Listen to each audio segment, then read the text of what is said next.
Chama cha ACT Wazalendo kimesema hakiwezi kunyamaza kimya endapo Chadema kinakandamizwa, kikisisitiza mshikamano wake na chama hicho kikuu cha upinzani nchini.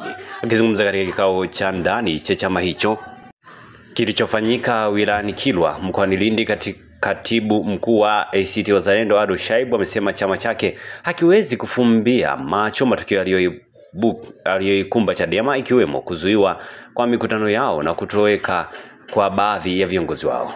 Baadhi ya watu wamehoji kwa nini ACT imekuwa sauti ya Chadema. Leo nataka niwaambie wana Kilwa, ukiumizwa Chadema tukakaa kimya, anayefuata ni nani? Ni sisi ACT Wazalendo.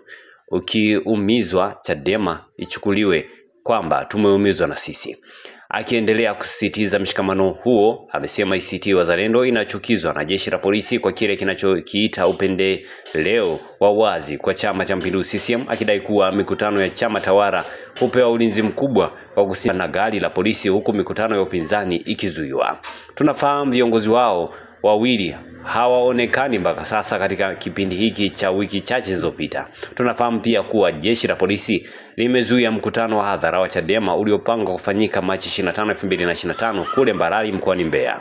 Ninawaambia ndugu zetu wa Chadema, tupo pamoja, tutashirikiana, na tunalionya jeshi la polisi kwa kufanya kazi kwa ubaguzi. Kwa nini CCM wanapewa mpaka magari ya polisi yanasomba watu kwenye mikutano yao, lakini mikutano ya upinzani inawekewa vikwazo vingi?